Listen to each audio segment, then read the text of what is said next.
my dog back. Damn it! That's it. I give up. Let them live in chains. No, Hardman. The tree of liberty must be refreshed from time to time with the blood of patriots and tyrants. Thomas Jefferson? Mr. President, how do I get him to understand? As we did, son, remain vigilant. Too many have hidden the truth, and the light of our liberty dims with every passing day. Quickly, take my horse. Show him. Wait, show me what? Where are we going? Stallion of Liberty! Ride hard the hoary wind! Oh, where are we? Battle of Waterloo! Hold on, we gotta get through! A money machine! There it is! Hey, is that the same people? Rich banker men from Germany flying under the banner of the Red Shield. They finance both sides of the war. We must hurry! That's him, the Red Shield courier! Shoot him! No, I'm not shooting anyone. Damn it, Pie! What? He beat everyone back with the news of the war and told England that Napoleon won. The Red Shield bankers in London pretended that England was doomed and started selling their English stocks. The English went into a selling frenzy to get rid of worthless English money. But the English won, right? Of course they won, but it was a trick by Red Shield. They waited until the stocks plummeted to pennies and then bought England back for nearly nothing. What? They did that? How? When the English leaders found out, they had no choice but to give themselves over to the Red Shield. Their money was gone and they were slaves to the Red Shield war debt.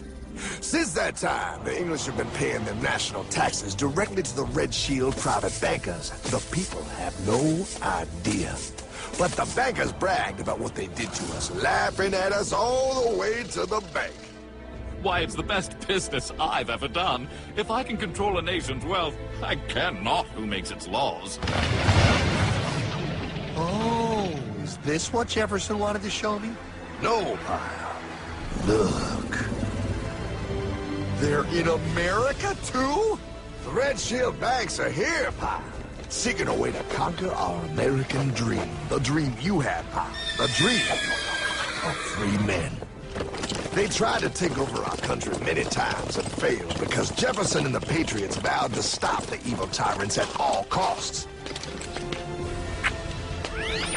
By authority of eternal God, he would not let the bankers win here. To preserve our independence, we must not let our rulers load us with perpetual debt. We must make our choice between economy and liberty or profusion and servitude. Wow. I place economy among the first and most important of Republican virtues, and public debt is the greatest of the dangers to be feared. It is incumbent on every generation to pay its own debts as it goes. We must have a central bank to secure this country's finances. If the American people ever allow private banks to control the issue of their money, first by inflation and then by deflation, the banks and corporations that will grow up around them will deprive the people of their property until their children will wake up homeless on the very continent their fathers conquered. Jefferson, you're mad. This country will have a central bank. Who's that? America's first Secretary of Treasury. Alexander Hamilton? Not for long. Aaron Burr, Thomas Jefferson's vice president. They didn't take too kindly to our first sec treasury. Sweet shot, Burr. The first attempt at a central bank only lasted 20 years and we shut it down. But the bankers tried again against Old Hickory President Andrew Jackson. You are a den of vipers and thieves. I intend to rout you out, and by the eternal God, I will rout you out. After surviving an assassination attempt, Jackson finally defeated the bank in 1836. When asked what was the greatest accomplishment in his life, Old Hickory replied, I killed the bank. And those were his last words. I killed the bank. And with real money backed with real gold, our country experienced the greatest boom in any nation's history. Oh, it was beautiful, pal. But the bankers, greedy for more power and wealth, were concocting their most ambitious plan yet to once and for all take control of the finances of the United States. In 1910, a secret meeting was held at the J.P. Morgan estate on Jekyll Island off the coast of Georgia. This meeting was so secretive, so concealed from government and public knowledge, that the 10 attendees used code names.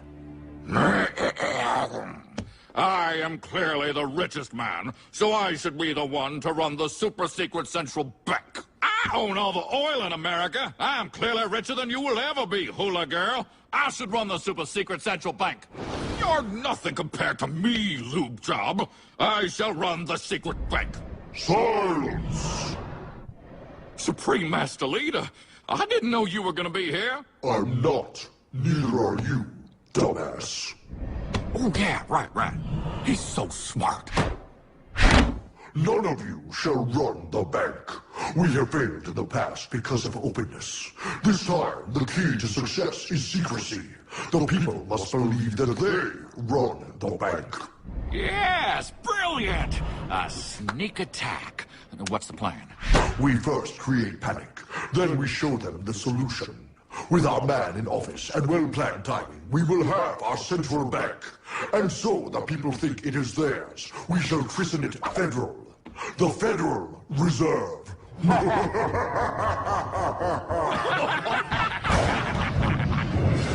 They struck on December 23rd, 1913. When most of our Congress were at home eating fruitcake, these bastards, I mean bankers, presented their treasonous act to their newly elected accomplice, Woodrow Wilson, who had fortuitously already agreed to sign it before he was even elected. Wait, the IRS? I thought we always had the IRS. No, pal. They did this to us too. The Fed now has the exclusive power to print America's money. They loan this money to our banks and our government at interest, putting immediate debt on our own money, printing more and more, so each dollar they print becomes worth less than the one before.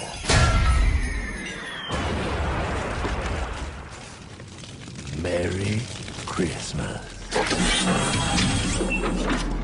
What in the hell is that? That pie is how our government now must pay back these debts to the Fed. Your taxes do not go to your government. They don't? It's the greatest theft in human history. But, oh, okay, I mean, I sort of get what you're saying, but it's also confusing. And really, Hardman, I don't see how it affects me at all. If I had more money, none of this would have happened. Hardman?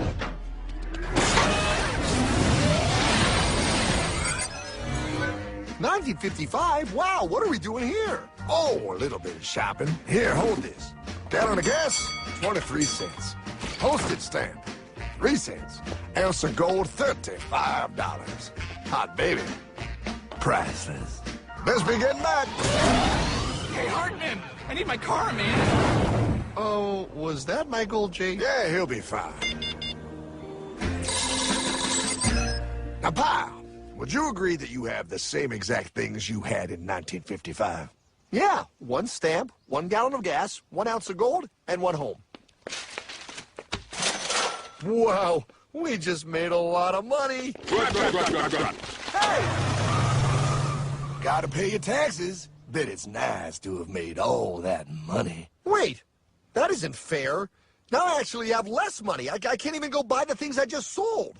The IRS and the Fed's inflation work together, pal. They aren't just taxing gain, they are taxing their inflation. You are no richer than you were in 1955. Now, does that sound fair or American to you? Yeah, but I mean, who doesn't hate taxes? I hate the IRS anyway. Pal, the higher they make the inflation, the more your money they take. It's thievery.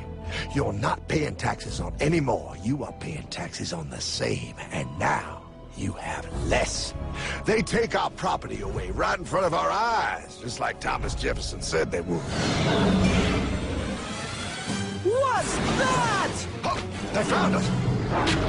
Quick, my sword. What sword? We don't need your banking machine. I'll condemn you to die, damn it. Die! Pile! The Yankee bogey on my 9. Take him at his knees!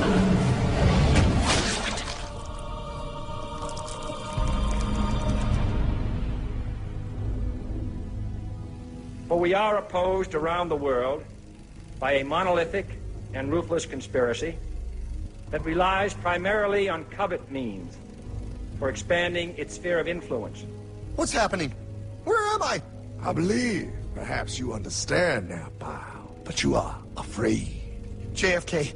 Hartman, what does this have to do with my house and my dog? Oh, okay, that's enough. I want to go home now. This is the last president to stand up to the Fed. You must see. On June 4, 1963, President Kennedy signed Executive Order 11110. This executive order empowered the U.S. Treasury to issue real money without the Fed. It would have worked. Kennedy's plan to dismantle the Federal Reserve machine had begun. But 6 months later, John F. Kennedy went to Dallas and never returned. No way. No way they could do that. The new president, Lyndon Johnson, threw out Kennedy's order. And since JFK, no president has dared confront the secret powers behind the Federal Reserve. They consolidate bigger and bigger banks, print more and more money, accountable to no one, decimating our nation's wealth for the benefit of a few. Why? Why do this? If they hurt us, it hurts the global bankers too. No, pal. They are protected. They are too big to fail. But I'm not. Those sons of bitches! Sons of bitches all.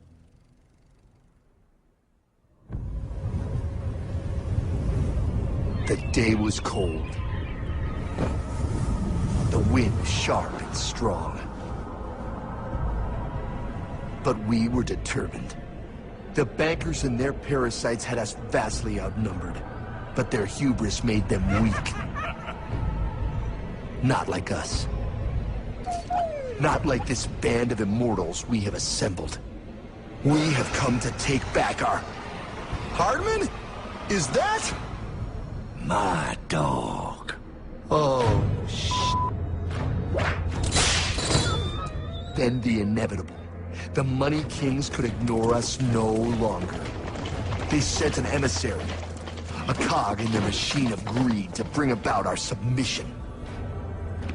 Hank Paulson. Hardman, this is blasphemy. We own the corners of the earth. It is futile to challenge us. Oh, I've seen that look before. That of a predator taking in the scent of its prey. Bold, fearless, the look of a free man. You have come far, Hardman. Farther than most. Be smart now. Join us. We will bring you money, power, everything you want. You can be one of us, if you will kneel.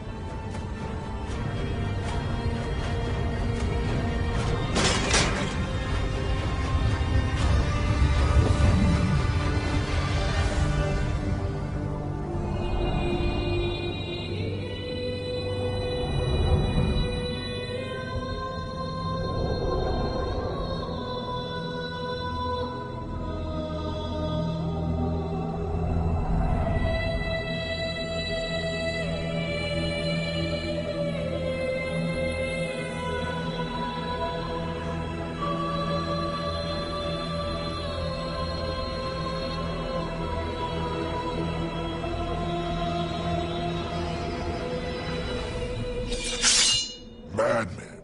You're a madman. We're offering you everything. What do you think this is?